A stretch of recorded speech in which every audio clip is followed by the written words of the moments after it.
My son called me on a Tuesday afternoon, the kind of Tuesday that looks like every other Tuesday from the outside: grey sky, leftover soup on the stove, the neighbor's cat sitting on my porch railing like he owned the deed. Derek called at 2:17 in the afternoon, and I know the exact time, because I had just sat down with a cup of tea and glanced at the clock the way you do when you are finally, for the first time all day, sitting down. "Mom," he said. "Hey." His voice had that particular brightness that means a person is about to say something they have already decided they are allowed to say. I've heard that brightness before. It's the voice of a conclusion, not a conversation. "We are going to have to skip your birthday this year. Things are just really tight right now.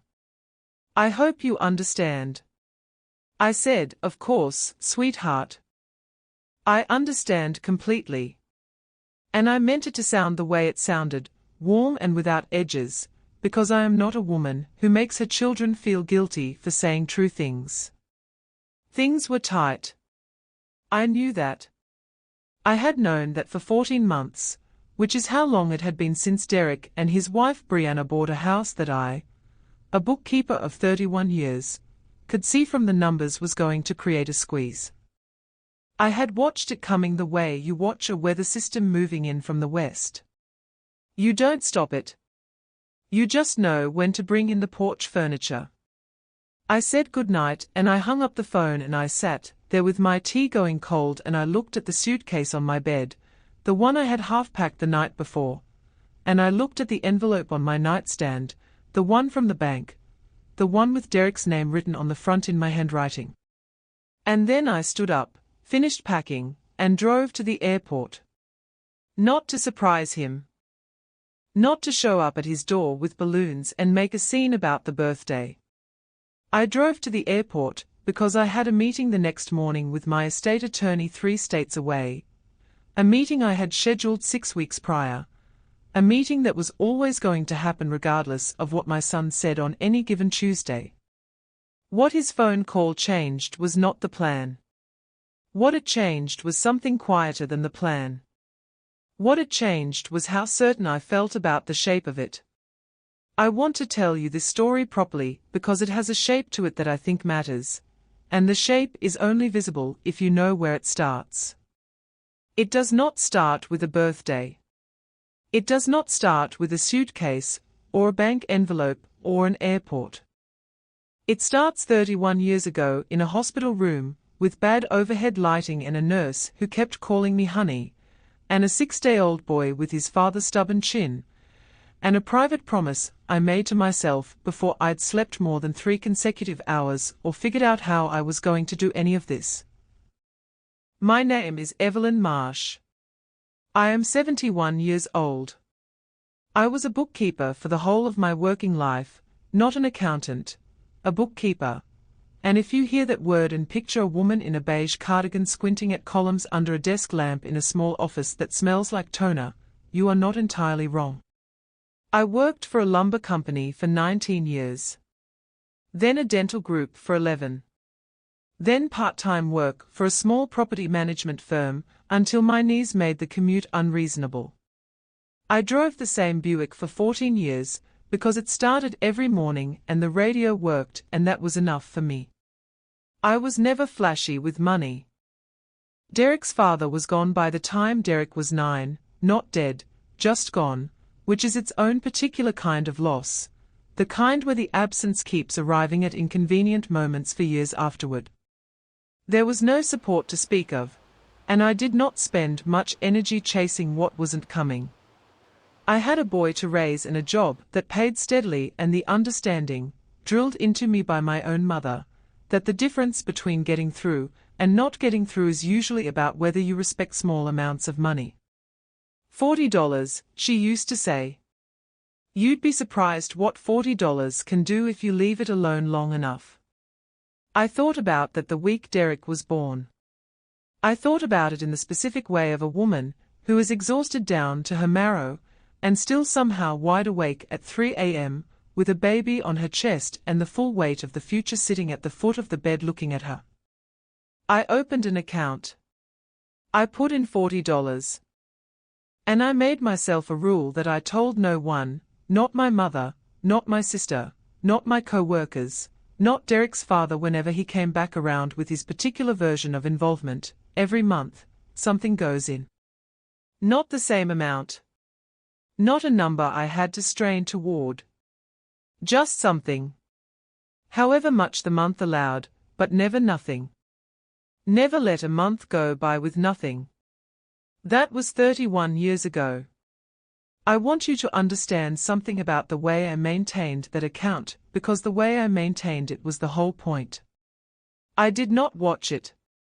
I did not celebrate milestones. I did not calculate projections or set targets or name it anything. I made it automatic, and I made it boring on purpose, because I have been a bookkeeper long enough to know that the money people save is almost never the money they intend to save. It is the money they forget to spend. So I forgot about it. Once a year, on Derek's birthday, I looked. Just once. The way you might look at a letter you've been keeping in a drawer, not every day, but on the day that's right for looking. I moved the money into better instruments when I understood enough to do so, nothing exotic, nothing clever, just the patient repositioning of a woman who understood that the most powerful thing you can do with money is leave it somewhere safe and stop touching it. I also did one other thing that I never told anyone. Starting when Derek was about 12, when it was becoming clear that he was the kind of boy who would rather eat cereal for 3 nights than ask anyone for help, I started making an extra deposit whenever he solved a problem without me. Every time he dealt with something hard and didn't call to complain about it, every time he called just to call, and not because he needed something, I put in a little extra. A private bonus system, completely invisible, for the simple ongoing act of becoming a decent and self-sufficient man. I thought of it as paying interest on character. Numbers don't lie, as I said. By the morning I sat down in my estate attorney's office the day after my son skipped my birthday. Those 31 years of ordinary monthly deposits and reinvested returns and invisible character bonuses said this: $412,000. Let me tell you about Brianna, because the story doesn't make sense without her, and because I don't want to do what is easy, which is to make her into a cartoon. She is not a cartoon. She is a complicated woman with a real history, and the real history is the saddest part of her. Brianna grew up with money, then lost it at 15 when her parents' house was foreclosed, then rebuilt herself with such discipline and determination that by the time she was 25 she had constructed a life that looked, from the outside, as though she had never known a moment of financial uncertainty. I have genuine respect for that. The kind of rebuilding she did requires a quality of will that not everyone has. But what I have come to understand, over the years of watching her, is that the rebuilding happened on the outside first and never quite reached the inside. Underneath the performance, the right neighborhood, the right labels, the right aesthetic, is still the 15-year-old girl who watched the locks get changed on a house she thought was permanent, and who decided somewhere in that awful afternoon that the only safety available was the kind people could see. She was polite to me from the beginning in the way people are polite to furniture, acknowledging, functional, present when necessary, but not genuinely interested. When Derek and I would fall into our old rhythms at the dinner table, the stupid recurring stories about his childhood, the inside jokes that had survived 20 years, she would watch from a slight distance, smiling the smile of someone observing a custom they don't share. An anthropologist's smile. Pleasant and very far away. She never asked me about my work. Not in the polite getting-to-know-you way, and not in any other way. She never asked how I had managed after Derek's father left, or what my parents had been like, or what I had wanted for myself when I was young. She asked me once, early on, what neighborhood I lived in. When I told her, she nodded with an expression I knew immediately. It was the expression of recalibration. Of adjusting an estimate downward. I was being filed somewhere. I watched it happen clearly, and I did not hold it against her, because I understand where it came from. I just noted it. I am a bookkeeper. I note things. Over the years, as their life expanded and mine contracted in the ordinary way of growing older, I began to notice the pattern of my shrinking. The invitations that came with shorter notice. The holidays that were going to be just the two of them this year. Derek's phone calls drifting from weekly to monthly to whenever something reminded him. He was never unkind. Derek has not got a mean bone in his body.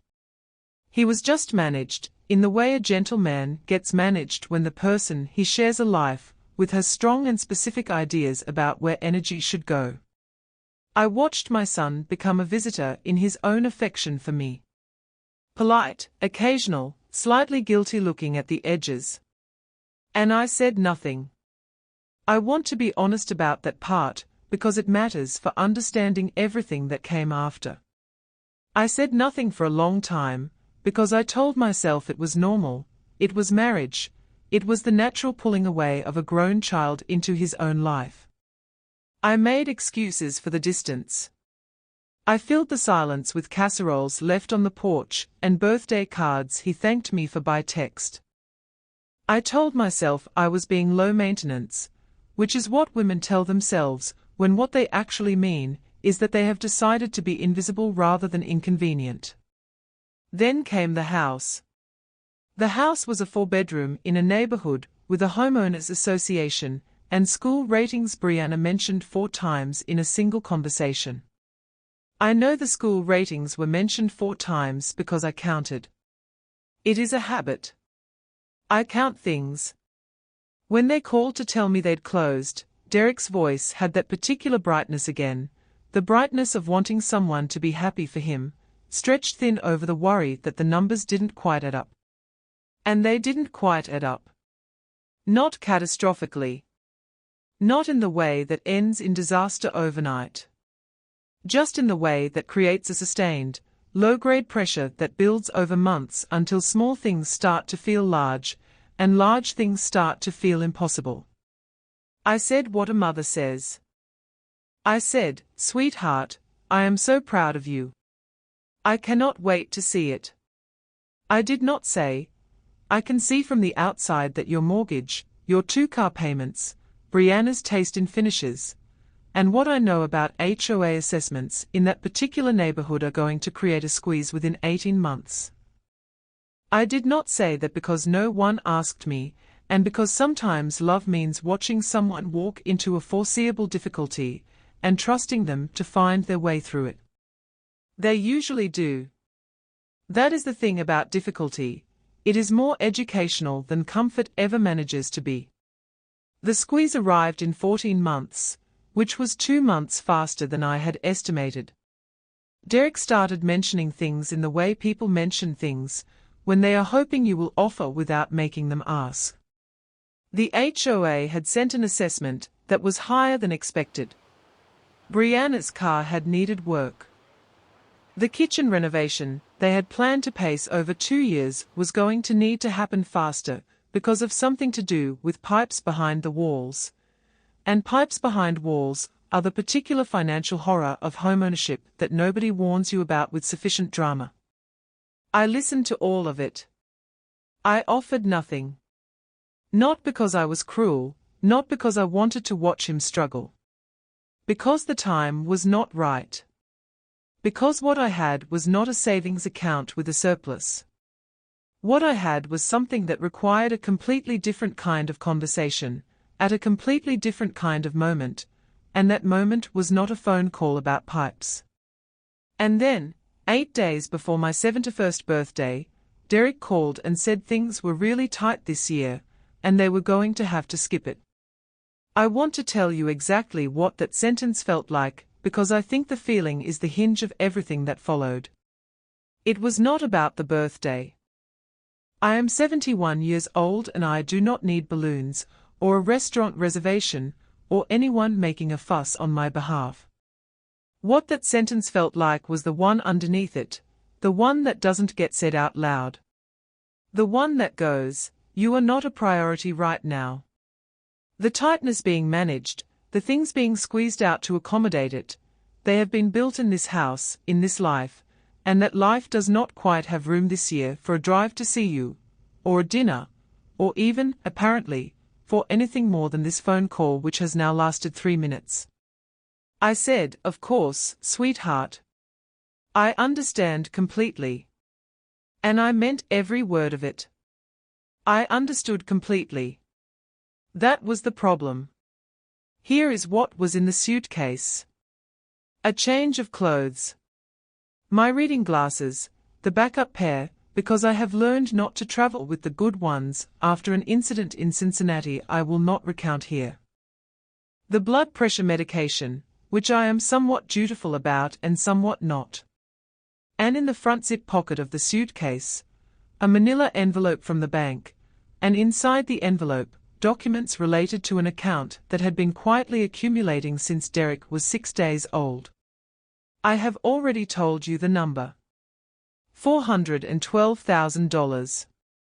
I want to dwell on it for a moment, not because numbers deserve to be dwelt upon, but because this one does, for a specific reason that has nothing to do with the amount. The reason it deserves attention is not what it is. It is how it got there.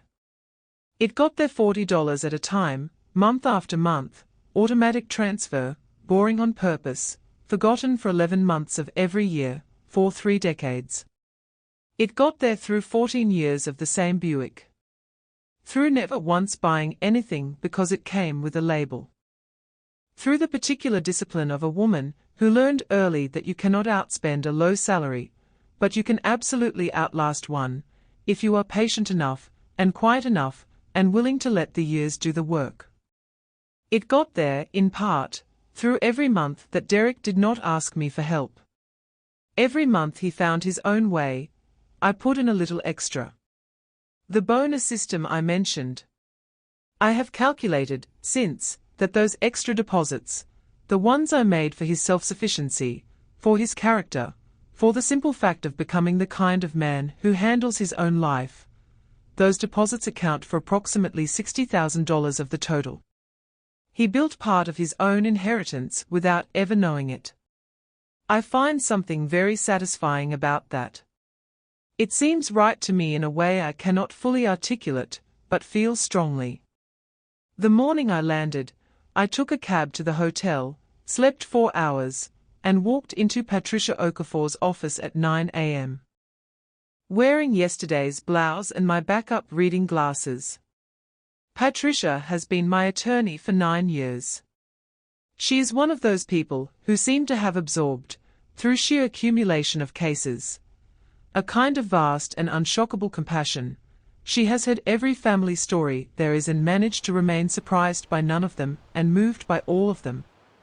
When I sat down across from her that morning and laid out the situation, the account, the timeline, the phone call 2 days prior, what I wanted to do and how I wanted to structure it, she listened the way she always listens, completely. And then she asked 4 questions, all of which were good. The 4th question was this: are you doing this out of love or out of anger? I thought about it honestly. Both, I said. But the love is older and it will last longer, so that is the one we should be building around. She smiled. That is the right answer. Let's get to work. We spent 3 hours in that office. When I walked out into the street, the morning sun was doing something very nice on the buildings, and I stood on the sidewalk for a moment and I thought about Derek at 6 days old, $40, and the fact that I had kept this secret for 31 years without it ever once feeling like a burden. It had always felt like the opposite. It had felt like a thing I was carrying for him, the way you carry something for someone who doesn't know yet that they need it carried. Then I took a breath, walked back to my hotel, and called my son. "Hey Mom," he said. He sounded surprised, which told me that a call from me in the middle of a workday was outside the normal pattern. Which it was, because I had been making myself fit into whatever space he had left for me, and middle-of-the-day calls were not in that space. "Derek," I said, I need you to come to dinner on Sunday. Just you and me. I have something I want to give you. He was quiet for a moment. Give me what? Something I have been holding for a long time, I said. Something I would like to stop holding. There was a pause. Mom, is everything okay? Everything is fine, sweetheart. I just have something for you. Sunday, my house. I'll make the pot roast. He came. He came alone, which I noted and did not comment on. Either Brianna had chosen not to come, or Derek had sensed something in my voice and decided, for reasons of his own, that this dinner was one he should take without an audience. Either way, I was glad. What I needed to say needed to reach my son directly, without anyone else in the room calibrating his reactions in real time. I cooked the things he grew up with because that was intentional. Pot roast, which I started in the morning, because something that takes all day to cook tells the people who eat it something about how seriously they were considered. The rolls from the bakery on Clement Street, that had been there since Derek was small and was, against all odds and several economic downturns, still there, still making the same rolls, which I have always considered a minor miracle and evidence of something hopeful about the world.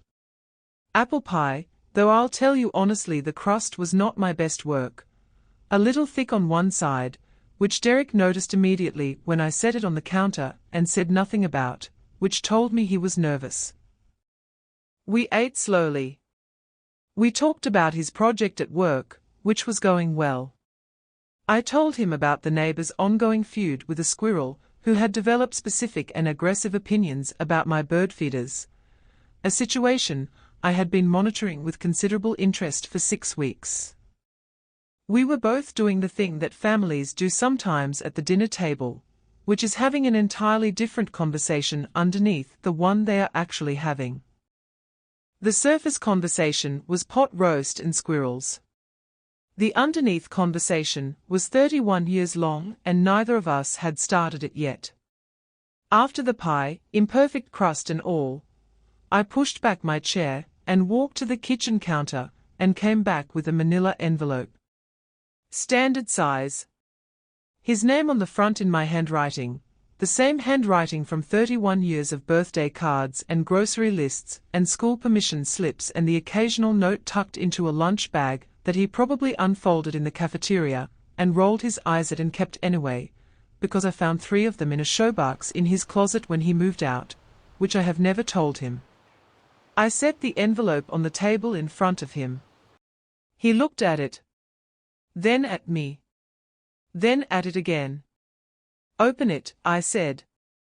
He picked it up the way people pick things up, when they aren't sure what's inside, and are trying to calibrate their face in advance. He worked the flap open carefully, took out the cover letter.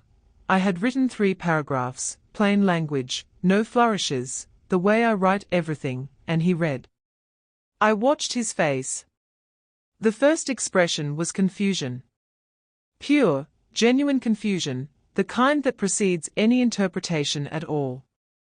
Then something shifted behind his eyes, a kind of internal movement I recognized from 31 years of watching this face, the expression he makes when a number he expected to be small turns out to be large.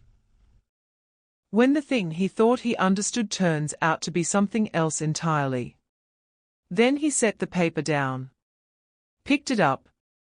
Set it down again. His hands were not entirely steady. Mom? His voice had gone very quiet. What is this? It is yours, I said. It has been yours since you were a week old. I simply did not tell you. He looked at the paper again. He looked at me. I am going to be honest with you, I said, because honesty is the only way through, and also because I have held this for 31 years and I am done holding it. It is $412,000, Derek. I started the account the week you were born. $40. I put something in every single month for 31 years, and I never told you, and I never touched it, and it has been yours from the beginning." He made no sound. His jaw moved slightly, the way it does when he is processing something and words haven't arrived yet. "I didn't tell you," I continued, "because I didn't want you spending your 20s leaning on a safety net you knew existed. I wanted you to build your own foundation first, on the assumption that you were carrying only what you actually had. Which you did. You did that. And the building you did on your own, the self-sufficiency, the problem-solving, the months and years of handling your own life without calling me to complain about it, that is actually part of what's in this account. I paid extra, quietly, every time you didn't ask for help. Because that quality in you deserved to be invested in." He was very still. Then he said, "Did you know about the house? About how tight things have been?" "Yes," I said. "And you had this the whole time?" "Yes." He was quiet. A long quiet. Outside, a car passed. The refrigerator made the sound refrigerators make. Then he said, "Why didn't you just give it to me? When it was hard?" "Because," I said, and I kept my voice steady and level, which is the voice I use when something matters too much to let it wobble. "Because you called me 8 days before my birthday, and told me things were tight and you were skipping it. And I said I understand. And you said okay. And that was the whole conversation. And I finished packing." He blinked. "Packing?" "I was already going to the attorney the next morning, Derek. That flight was always booked. The meeting was always scheduled. Your birthday call didn't change the plan. It just told me something I needed to hear before I finalized how I was going to give this to you. It told me that the distance I had been feeling for 2 years was real and not imagined, and that simply handing you an envelope was not going to be enough. That something else needed to be said first." He put his face in his hands. Not dramatically, just the way a person does when something too large to hold has arrived all at once. The way you might lower your head briefly when you've been standing in the sun too long and need a moment of shade. When he looked up, his eyes were bright and he said, "Mom, why didn't you just tell me you were lonely? Why didn't you say I wasn't calling enough? Why didn't you just say something?" And I said, gently and completely truthfully, "I have been saying it, Derek. Every card.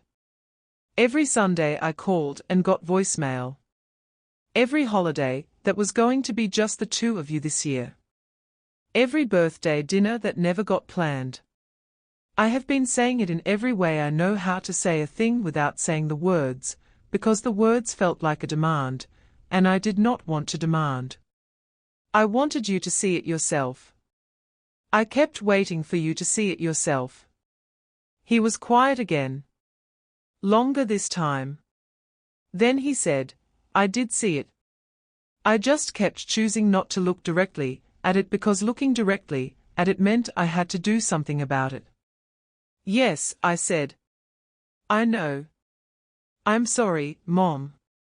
I know that too. There is a thing that happens sometimes when the truth finally lands in the right place at the right time. It doesn't feel like relief exactly, relief is too light a word for it. It feels more like something heavy being set down that you have been carrying so long you stopped feeling its weight, and now that it is on the floor you are surprised by how much lighter your arms are. That is what the kitchen felt like after Derek said I'm sorry, and I said I know. Like something heavy had been set down on the table between us, alongside the imperfect pie. We talked for a long time after that.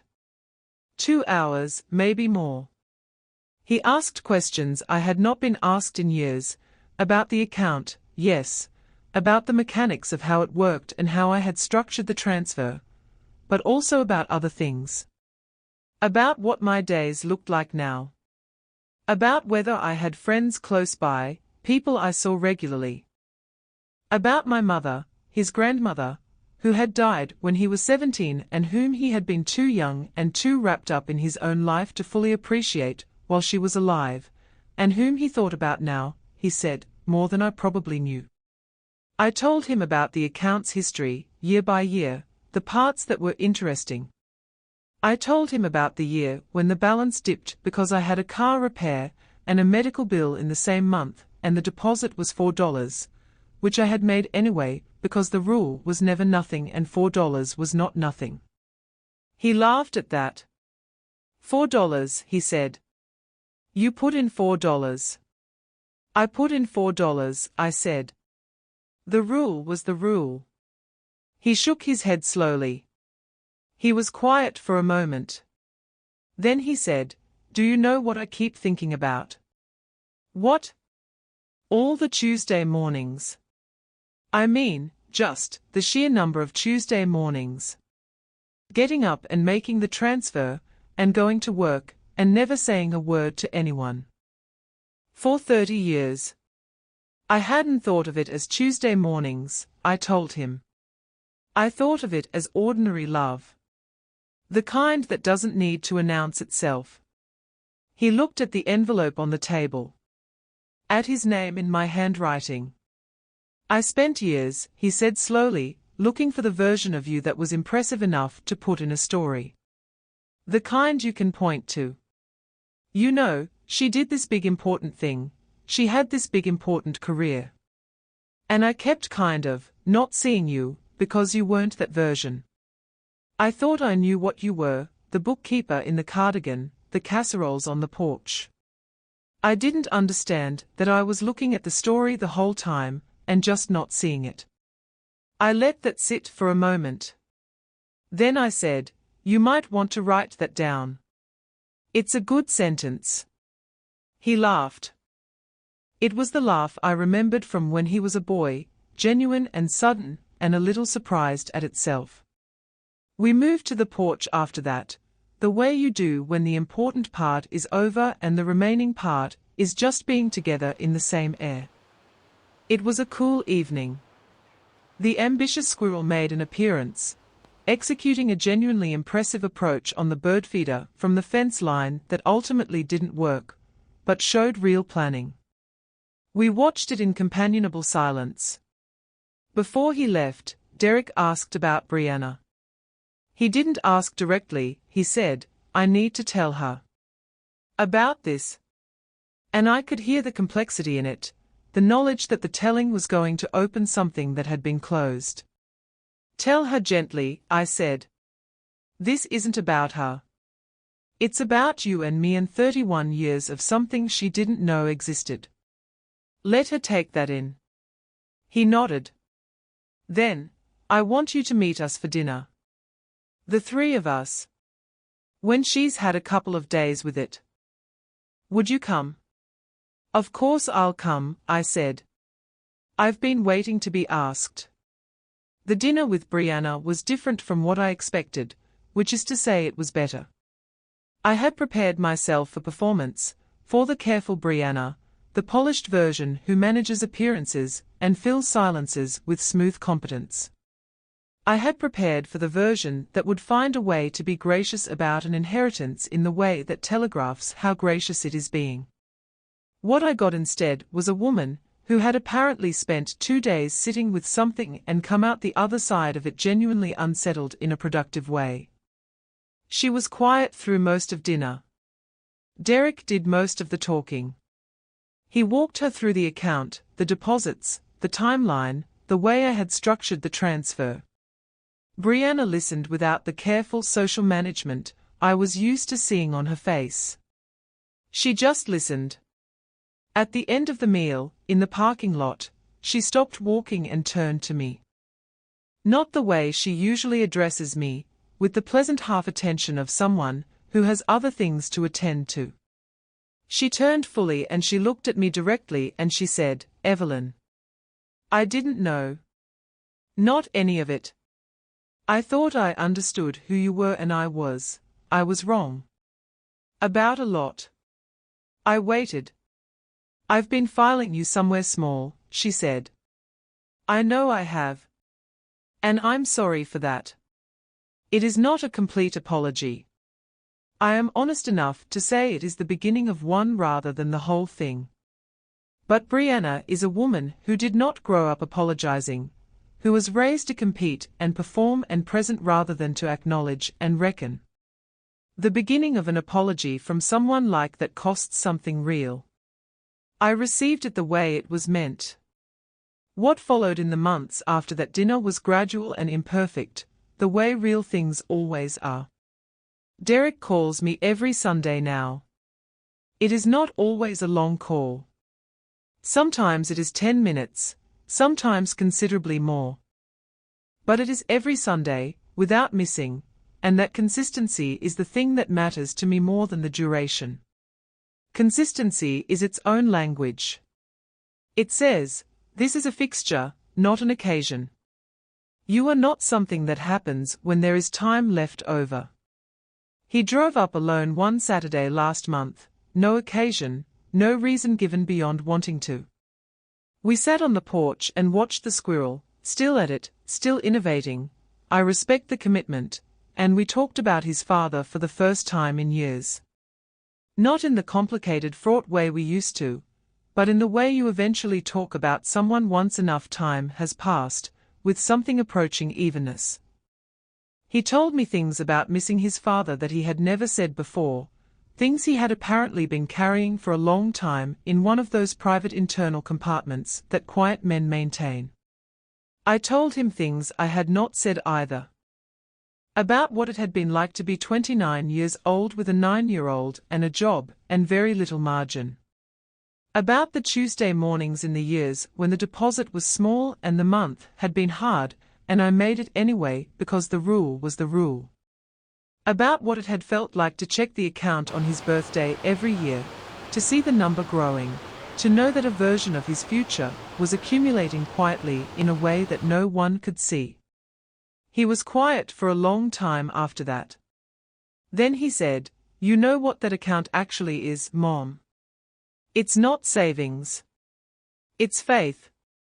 It's 31 years of believing I was going to be worth investing in." I hadn't thought of it that way. But once he said it, I couldn't think of it any other way.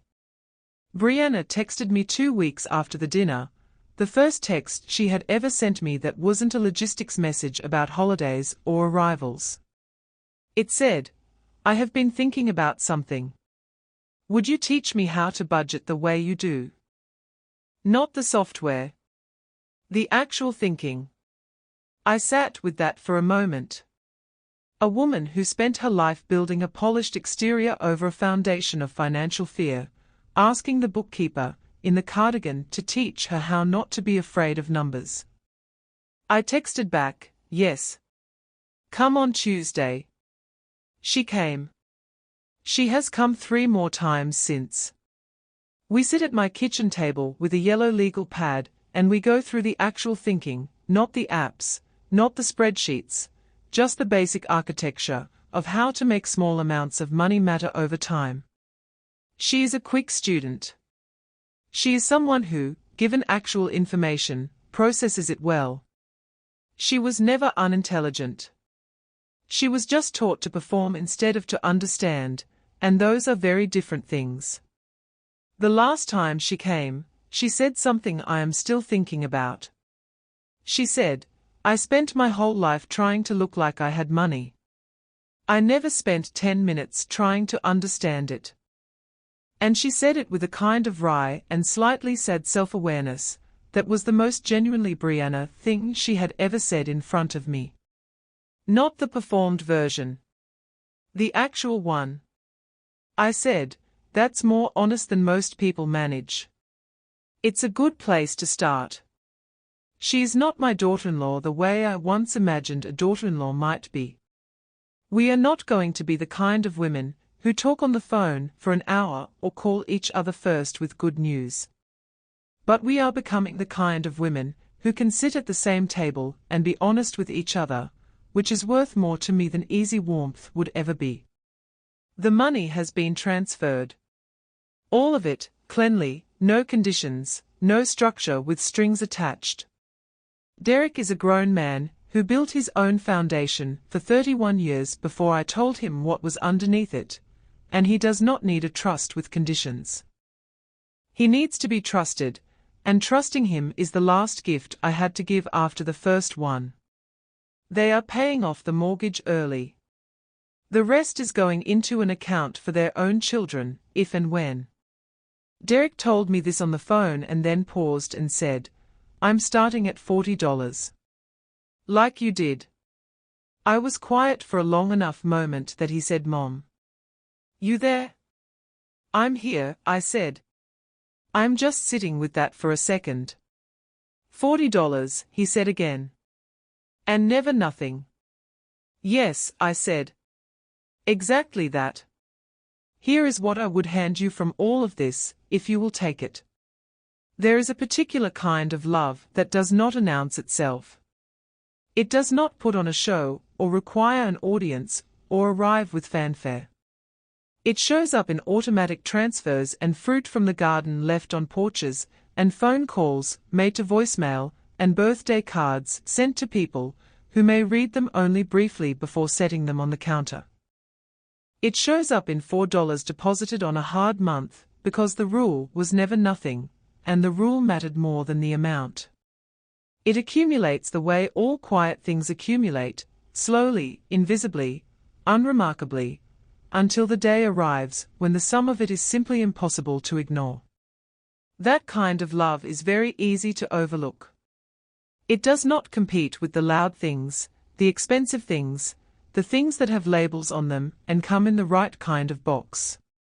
If you have been taught to read worth from the outside, you will almost certainly miss it.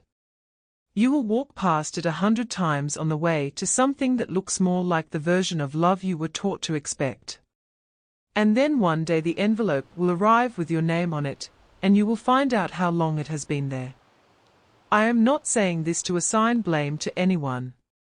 Least of all to Derek, who is a good man, who let himself be managed away from something he loved and has since found his way back. Least of all to Brianna, who is learning, at significant personal cost, to look at things differently. People are not villains for being the way they were raised. They are just people, doing what they were taught until they are shown something else.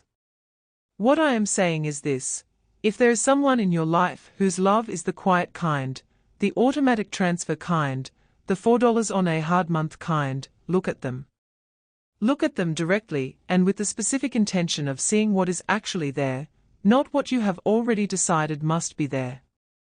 Because what is actually there may have been accumulating since before you were old enough to notice it. And the thing about that kind of love is that it does not expire, and it does not decrease, and it does not hold the fact of your inattention against you. It just waits. With considerable patience. And if that someone is a mother who called on a Tuesday, and you told her birthday was tight this year, call her back. Not by text. Actually call. Tell her you've been thinking about the Tuesday mornings. She will know what you mean. Let me go back and tell you something I skipped over, because I skipped over it too quickly, and it deserves more than I gave it. The years between Derek leaving for college and Derek calling to skip my birthday were not all distance and managed absence. There were good years in there, real ones. Years when he came home for Christmas and we stayed up too late talking, years when he called just to read me something funny he had seen, years when the relationship between a mother and a grown son was exactly what it is supposed to be, not the same as when he was small, but rooted in the same place, recognizable, warm. The drift was not sudden. That is what I want you to understand about how these things happen, because I think people often imagine that distance in a family comes from a single incident, a fight or a betrayal, something with a clear before and after. It almost never works that way. It works the way water works on stone, not a single blow, just presence, over time, wearing something smooth. The drift between Derek and me was Brianna's preference for their own orbit, which is not a crime. It was Derek's particular genius for taking the path of least resistance, which is not a crime either. It was my own decision to keep making myself small rather than risk being perceived as demanding, which is possibly the most common not crime that mothers commit. By the time they bought the house, the calls were monthly. By the time the money got tight, they were occasional. By the time my birthday rolled around, I had not seen Derek in person for 4 months. I know it was 4 months because the last time was Thanksgiving, and I count the months the way I count everything, automatically, without drama, just noting. I thought about that a great deal during the weeks after the birthday call, while the attorney documents were being prepared, and I was waiting for the right moment to make the Sunday dinner invitation. I thought about what it means to love someone and let them drift. Whether there is something passive in it, something that enables the drifting by never pulling on the rope. Whether my patience, which I had always considered a virtue, had in this case been a form of permission. I don't have a clean answer to that. What I have is the conversation on the porch. I have the Sunday calls. I have Derek's voice on the phone saying $40, never nothing, and knowing exactly what he meant by it. Maybe the patience was both virtue and permission simultaneously, the way most things are both of what you think they are. There is one more thing I want to tell you about that Tuesday afternoon, about the moment after I hung up the phone with Derek and before I finished packing the suitcase. I sat at the kitchen table for probably 20 minutes, and I did something I have not told anyone. I opened the account on my laptop and I looked at it, not on his birthday, not on the scheduled day, just in the middle of a Tuesday, because my son had just told me he was too busy for my birthday, and I needed to look at the thing I had been building for him for 31 years. $412,000. The number on the screen. And I will tell you the honest truth, I did not feel sad looking at it. I did not feel angry. I did not feel vindicated or self-righteous, or any of the things you might expect a person to feel when the person they have been quietly and invisibly sacrificing for just told them things are tight. Sorry about the birthday. What I felt was something I can only describe as certain. A very settled, very clear certainty that the shape of what I was about to do was right. That the moment I had been keeping this for had arrived, and that the way I was going to give it was important, and that the giving was going to say everything the 31 years had been saying all along. Make it mean something. That was the thought I had, sitting at the table, the account on the screen. Not just the money. Make the giving of it mean something. Make him understand not just the number, but the Tuesday mornings. Make him understand that what this account actually represents is the proof that he was being considered, actively, in detail, for 31 years, by someone who never once stopped doing it even when he stopped looking. I closed the laptop. I zipped the suitcase. I picked up my keys. Some things you do not need to deliberate about when the moment finally comes, because you have been deciding for 30 years and you are simply done deciding. I have not spoken much about what my own mother taught me, and I think I should before we close, because she is the source of all of it in a way I didn't fully understand until I was sitting on the porch watching my son work out the Tuesday mornings.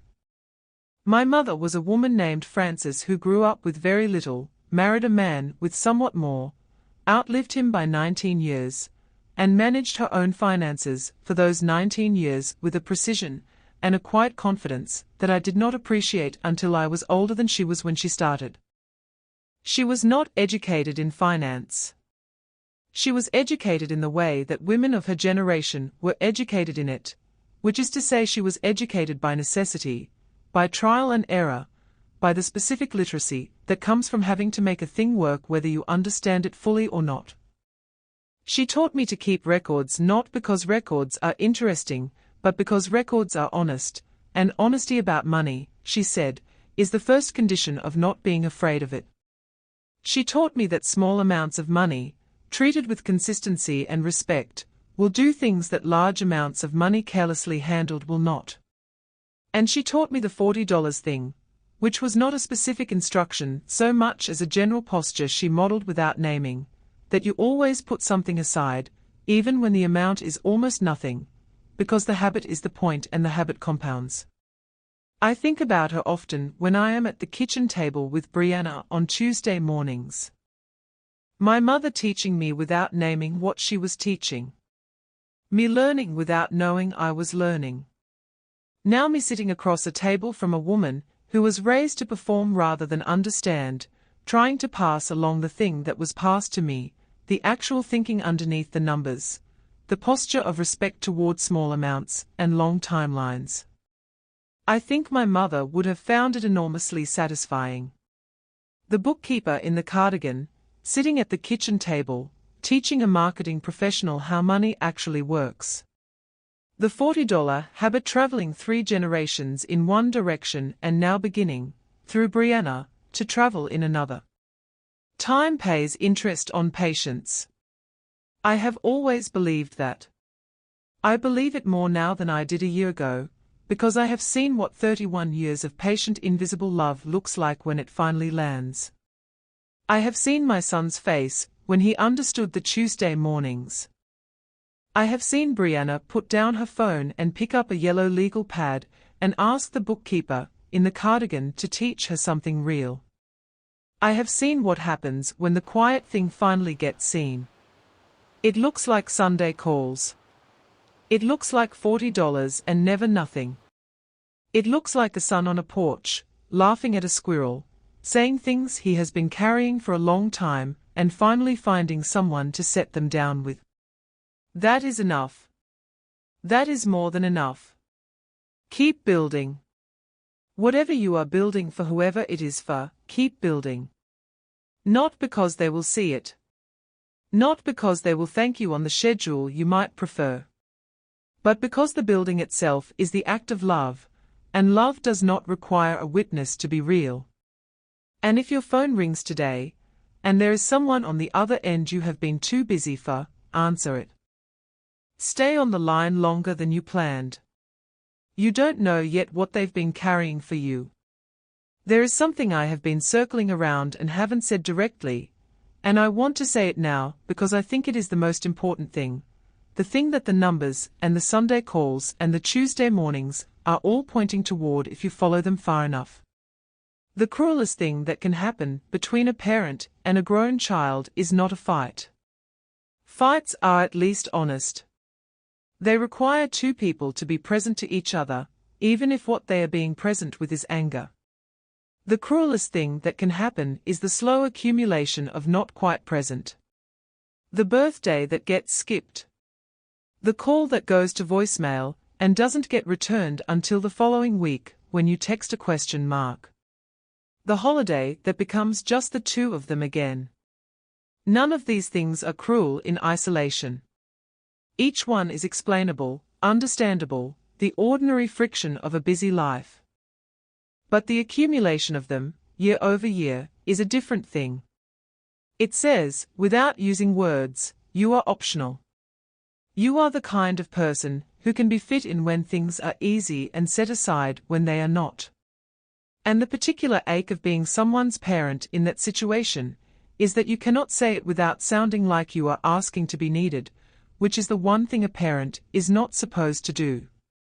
You are supposed to have loved without needing to be loved back in equal measure. You are supposed to be the unconditional one. So you make yourself smaller and smaller in the space available to you, and you tell yourself it is dignity, and sometimes it is and sometimes it is just loneliness wearing a tidy outfit. I told Derek some version of this on the porch, not all of it, but enough. He sat with it for a long time. Then he said, I think I knew. I think I could feel it, the smallness of the space I was leaving you. And I let myself not look at it because looking at it meant I had to choose differently, and choosing differently meant friction, and I was so tired of friction. I said, I know. I watched you choose easier for 20 years. I didn't stop you because it wasn't mine to stop. But Derek, you chose easier with your father too, in the years before he left, And I watched that and I knew what it cost you later. And I hoped, that eventually the cost of choosing easier with me would become visible to you in the same way. I just didn't know it would take a bank envelope to make it visible. He was quiet. That was the hardest thing I said to him. Not the money. Not the 31 years. That was the hardest thing, that I had watched him choose easier with his father and recognized the pattern when he started doing it with me, and I had waited for him to see it himself, because I believed that some things can only be learned by arriving at them, not by being told. He didn't say anything for a while. Then he said, "Do you think I'm doing it with my kids? If we have kids someday, do you think is it something that gets passed down?" I thought about Francis at the kitchen table. The $40. The habit that compounds. I said, everything gets passed down until someone decides to pass down something different. That is the whole story of families, from the beginning of time. You are sitting on this porch right now, which means you are already doing something different. The noticing is the first step. You are noticing. He nodded slowly. He was looking at his hands. "I am going to be better at it," he said. "Not perfect, but better." "Better is all I ever asked for," I told him. "Better is plenty." We sat there as the evening came down and the squirrel finally, after 6 weeks of effort, made it onto the bird feeder, in a maneuver I can only describe as inspired. We both saw it happen. We looked at each other.